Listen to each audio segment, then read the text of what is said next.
Stand by to initiate release sequencer. On my mark.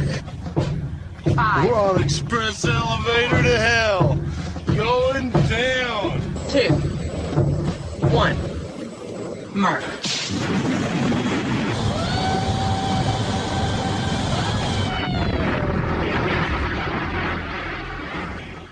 Hello, everyone. My name is Mark, a.k.a. Derringer. Today is Sunday, April 21st, and you're listening to episode 205 of the Instant Action Podcast, your weekly source for Planetside news and information.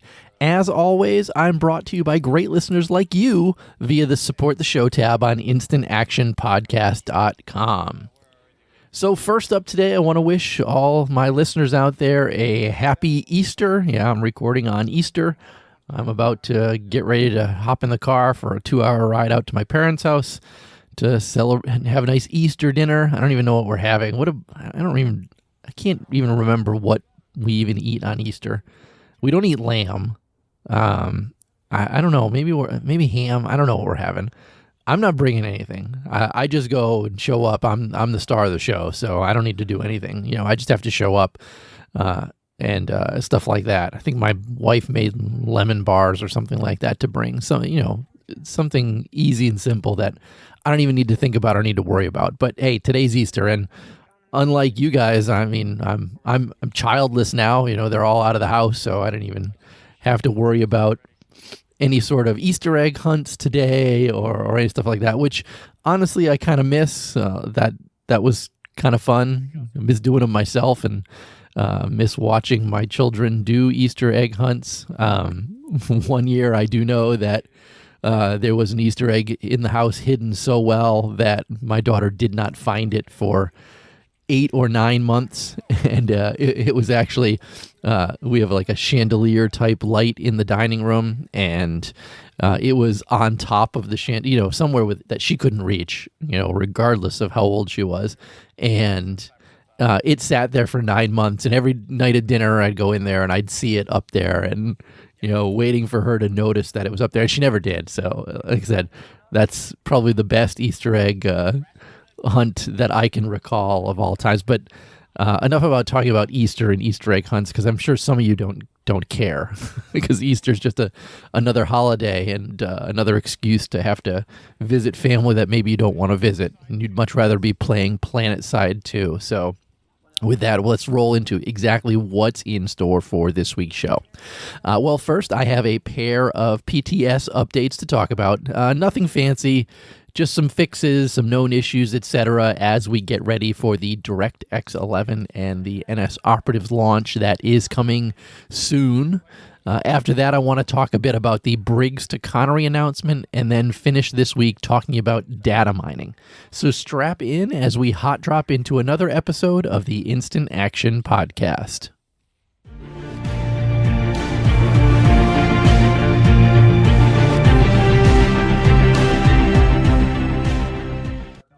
So first up today, like I said, we got a pair of PTS updates, so let's just do them one at a time. First dropped on April 16th, and this is we had a big one recently, and then everybody's been going online to the test server and testing and doing stuff like that. I have also hopped over onto the test server. If you guys saw this past Friday night, there was a 2-hour PTS test that was also awarding the NSX Raijin throwing star.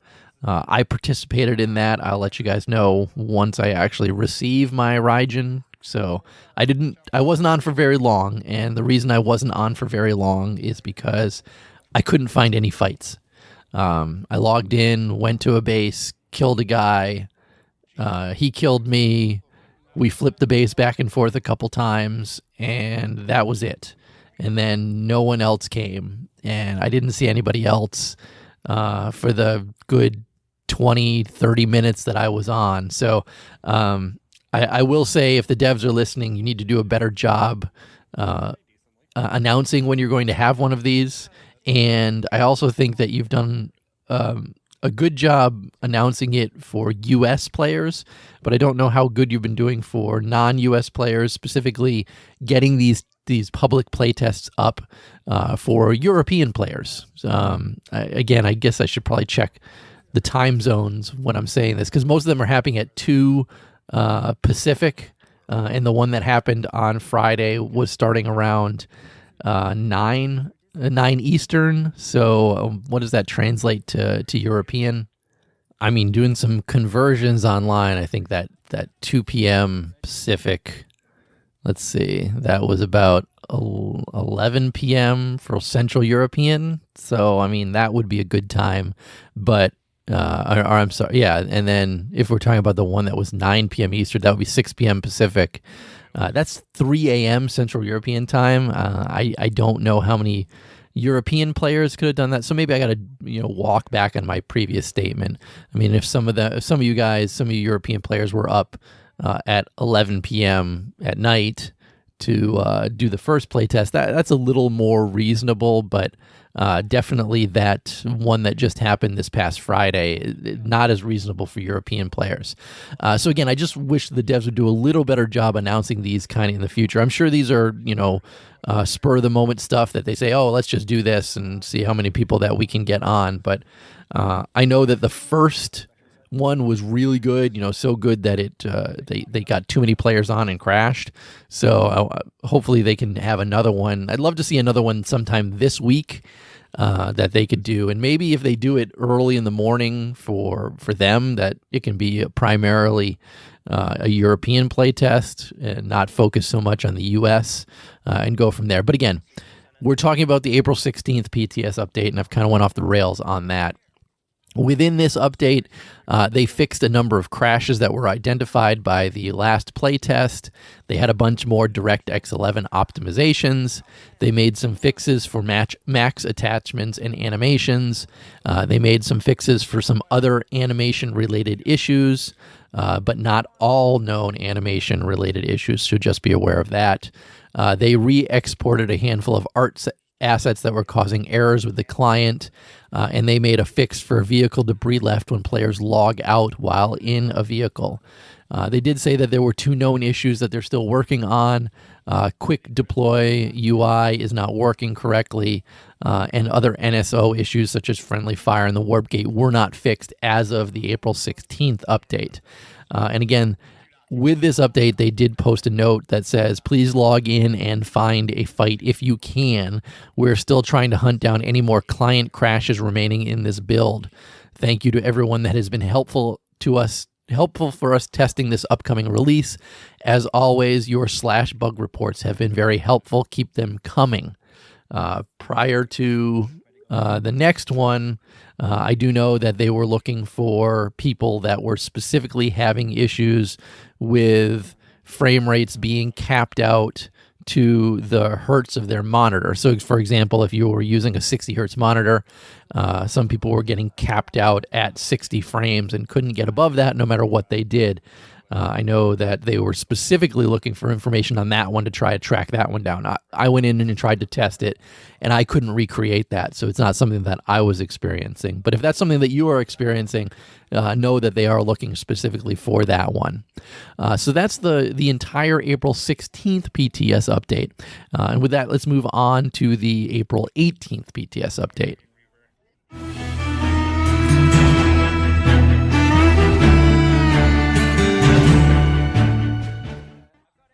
And that update, again, April 18th, just brought some more small changes.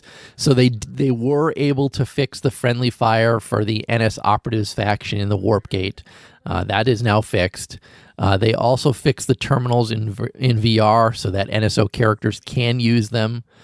They put an optimization pass on the entire zone of Esamir. They fixed a couple more crashes that were happening. They had a lot more art and animation fixes added to the game. And they added Doku's Black Ops armor to the game itself. If you haven't seen these, you should go in and check them out. because what they are is the NS operatives armors. If you've seen the robots, you know what they look like. They've got that specific armor scheme. And I think the heavy assault one is the most iconic, where it's got those big shoulder pads, those big rectangular shoulder pads on them. Very iconic for that class. Doku has gone and made this armor usable by human players. And you can get a TR set, an NC set, and a VS set, and be able to use those in the game. And it sounds like those are going to be sold as a full set initially, and then later on they'll be sold individually. These look really good, I do have to say. I'm continuously impressed with Doku's work. The helmet kind of... there's like no visor to it or anything like that. I don't know how a person sees out of it. There's like no eye holes or anything like that, but whatever. But again, the heavy assault class has those iconic shoulder pads on it.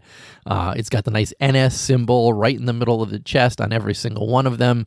Again, these are the same armors that the robots are wearing, but that humans can actually wear as well. I wouldn't be surprised if a lot of people end up picking these up. They look really, really good.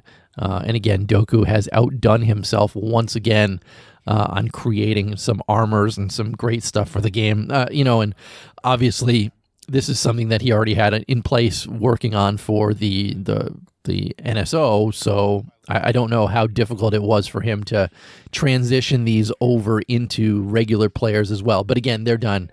If you're curious, there's a post on Reddit that has the TR ones available, so you can go check those out. But you can also log into the forum, not into the forums, log into the test server and see them there as well. There are still some known issues on the PTS. One of those is grenade physics still aren't working how they want them to, and control points and terminals are showing up as incorrect faction under certain conditions. Now, like I said, this is the first time that I've really gotten a chance to get on the PTS and play around with the NS operatives and stuff like that. And I want to take a minute and share some thoughts and opinions regarding them. So first off, I feel that the robots are still running a little slower than the other classes, and I don't know why. Maybe it's just how I feel when I'm playing, but they just feel so much slower. And I also don't like the fact that they make a clunking sound when they're running. I mean, clearly it's their little, the blade feet that are running on a surface. It kind of sounds really loud, and maybe it's because I don't play with, maybe it's because I just installed the PTS and didn't really change any of the settings on it. Maybe the volume's too loud and sound effects are too loud, but I'm curious if that's something that's going to translate into other people being able to hear the robots coming better than regular players. I'm not really sure. But again, the biggest thing for me is it feels like they run slower. And maybe it's that same feeling that I get when I play a game like Apex Legends, where if you're playing a Gibraltar or a Caustic class, that I feel like those characters run slower as well, even though they've said over and over again they don't. It feels the same with the NSO characters right now. And I don't know if, again, it's just a feeling that I have from playing it, or if they actually do run a little bit slower. I almost feel like I want to add some sort of boost to them so they can run faster, maybe throw on the athlete implant and max that out just to use it with the robots so I feel better. I don't really know. There's just something about it that is not rubbing the right way with me. I also don't really like the fact that it defaults them to blue and enemies to red. I use the faction colors when I play on live, and I know I can go in and change it, but even so, I find myself confused over which faction I'm playing. And I know that the little faction symbols in the lower right-hand corner of your screen at all times, you know what faction you're playing. But even so, playing on the PTS, I was confused at times whether my faction was capping it or other factions were capping it and stuff like that. And I'm sure that wasn't helped by the fact that control points and terminals were showing up as the incorrect faction under certain condition. That's one of the known issues that I mentioned. So I think that was kind of confusing me as well, because I was running into that issue. But I feel like the robots need a little bit more of a pass right now to get them up to speed with the regular game as it plays. And maybe this is just DirectX 11 stuff that needs to be fleshed out and fixed before it goes to live. And I'll be happy with the final product. But I'm hoping that there's going to be one more big pass on the PTS before all this stuff comes to live and we're able to play with it on live. Because I'm not going to lie, I am super psyched to play the NS operatives. I like the theme of them. I like the way that they look. I like how it's going to be a fourth faction helping the underpopped faction. It's going to be very interesting. I do have some reservations about being in an outfit with multiple people as NSO, and the fact that we might get sent to all kinds of different factions and end up fighting each other even though we're in the same outfit. I'm a little concerned about that, when I kind of wish that if I was in an outfit and I logged on as an NSO, that I would be in whatever faction the people are playing in that outfit, not so much thrown all over the place. But again, that's something that maybe the devs are considering in the background and working on. But there's your 2 PTS updates for this past week, all wrapped up nicely in a bow. With that, let's move on to our third topic this week.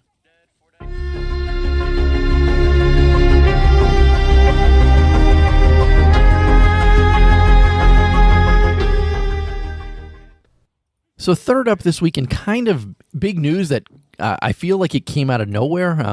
I don't think people were expecting this to come up, but they announced that there would be Briggs to Connery server transfers available.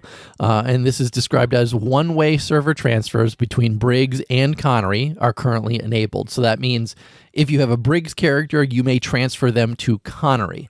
You cannot transfer Connery to Briggs. Again, this is a one-way server transfer only. And Daybreak Games does recommend that you create a character on Connery if you don't have one already, to see how it feels before confirming the transfer of your other character or characters. Now, my first thought when I saw this posted, and I first saw it on Twitter, Nick posted this on Twitter saying that they were going to be enabled. My first thought is this is a death knell for Briggs. If you're a player who's playing on Briggs, I'm sorry, this feels like the beginning of the end for you having your own server. When I look at Fizu and see the population of Planetside 2 and, center into Briggs specifically, obviously the peak number of players has been declining rapidly month after month after month. In March, the peak number of players was 139. I'm looking at it as of right now, I ran it, and it says, as of 28 minutes ago, one person was playing on Briggs. One person. It says within the last 24 hours, 36 people were playing on Briggs. If that's not the ultimate death knell for Briggs in 24-hour period, we're talking about, this is a Saturday. This is when people should specifically be playing Planetside because it's the weekend.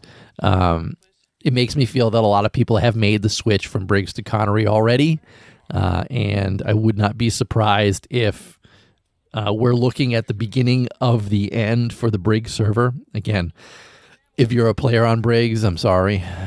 This is just what it feels like to me. Maybe I'm wrong, but I mean, come on. If they've opened up server transfers from one to the next, and it just means that I mean, what else can it mean than that they don't want to support this server anymore because the population on it is too low? I mean, at least be thankful that they're giving you an option to move to a different server that is actually populated and that you can play on. Granted, is your ping going to be bad? I don't really know. From what I'm reading, some people are experiencing decent pings over there, but still they're a little bit laggy than normal players on it. It almost feels like, why are they allowing Briggs to go to Connery? Didn't they just purge Connery by turning on Soltech and moving all the Asian players over to the Soltech server? And are they bringing this lag wizardry back again by making Briggs players play on Connery. But either way, this really feels like I said, the beginning of the end for the Briggs server. And I mean, your peak players for the past couple months were in the hundreds. Last December, I mean, there were 200. Does this mean that the DirectX11 rollout might bring more players back to Briggs? Sure. But will they immediately go and transfer off to Connery if they're given the option? Maybe. I don't know. I hate to be the one saying it, but I think Briggs is getting pretty close to the end right now.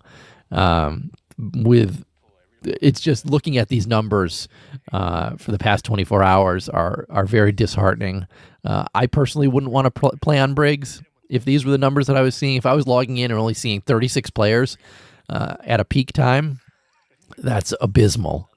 I can say if Emerald ever got to be something like that, I'd want to get off as soon as humanly possible. So again, if you're a Briggs player that is not playing right now because the population is low, this might actually be good news for you, because they have given some sort of option to get off the Briggs server. So perhaps you might want to log into Briggs even if you're not playing, move your characters over to Connery, so that way they're somewhere where you might be able to play and find a good fight. So that might be good news for some of you, but most likely it's not the best news for the majority of you. I'm sorry, players on Briggs. I do feel for you.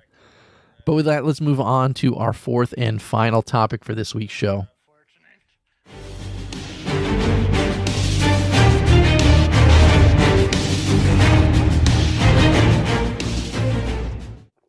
So that last topic is about data mining, and basically data mining with the latest PTS update, because there was a Reddit post from RetVX where he posted about some neat things from the latest PTS patch on April 18th. And some of the things that he data mined were alt colors for Faven's armor, and actually these look pretty good.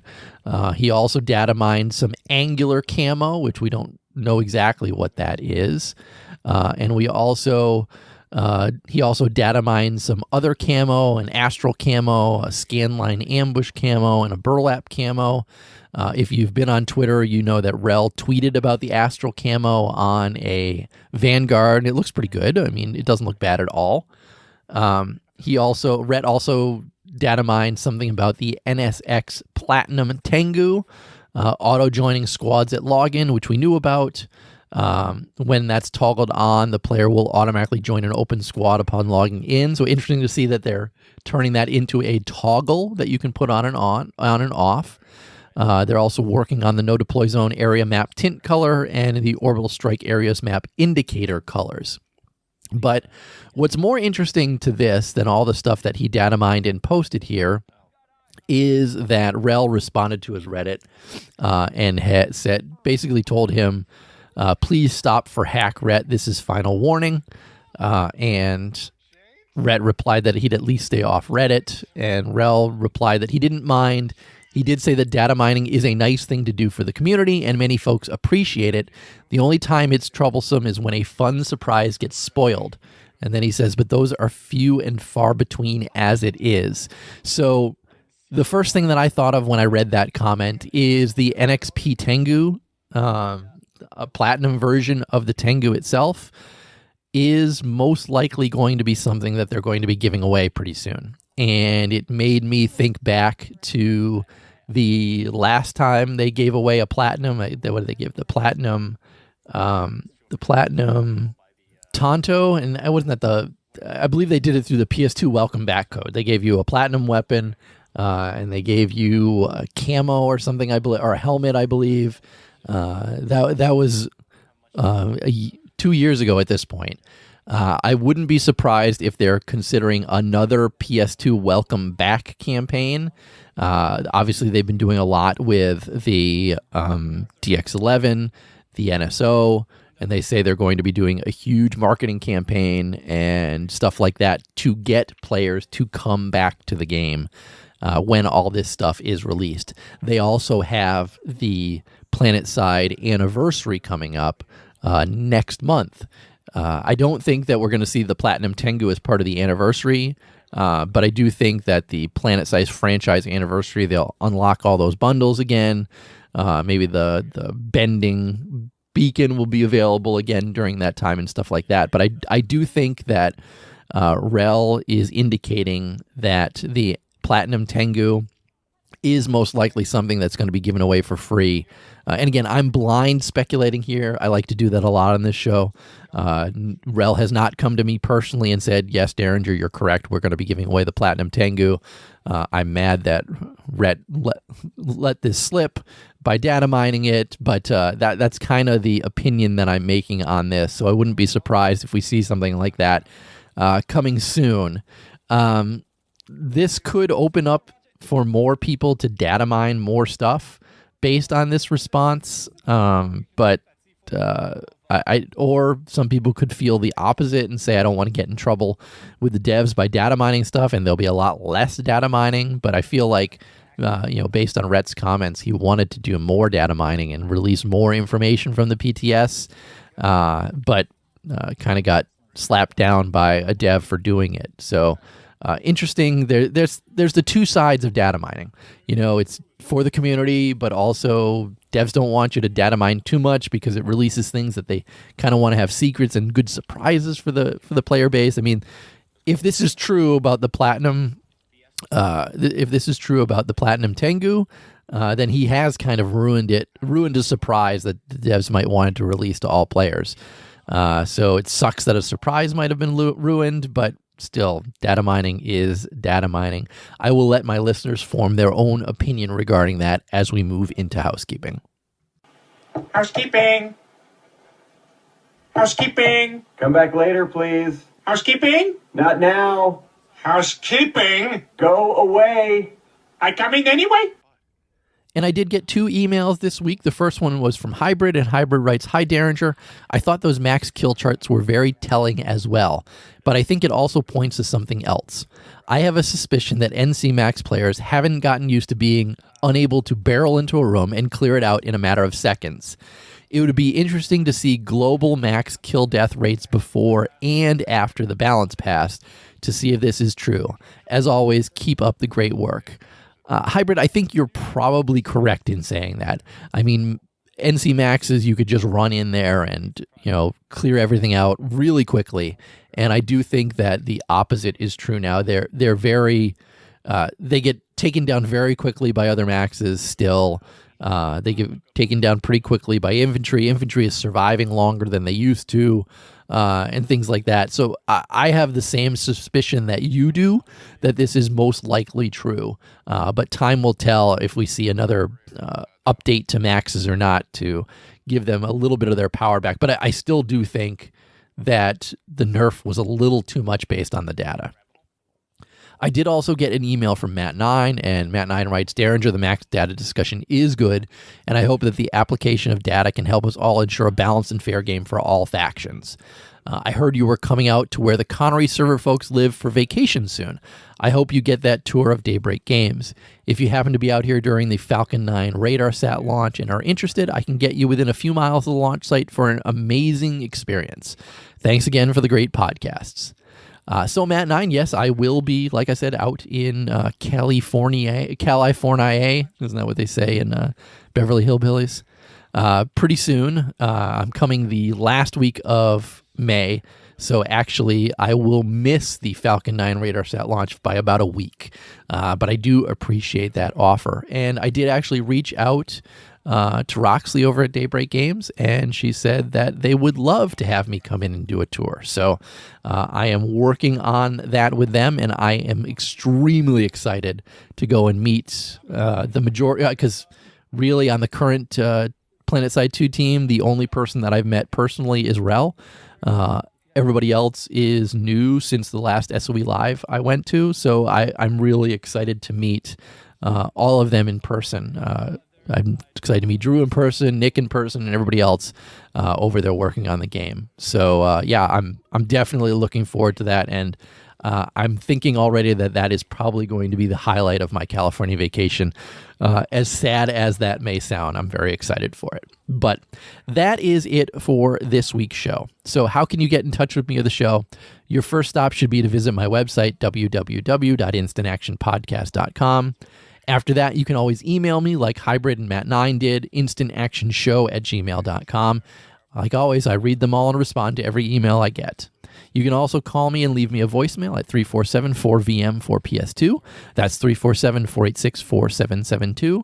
And as always, please follow the show on Twitter at InstActPodcast. But in closing, if you've enjoyed the show, please leave me a review on your podcast listening avenue of choice, whether it's iTunes, Stitcher, Google Play, or anywhere else. Also, feel free to tell your friends and outfit mates about the show. And finally, thanks for listening, and keep spamming that Join Combat, formerly known as Instant Action button. Derringer out.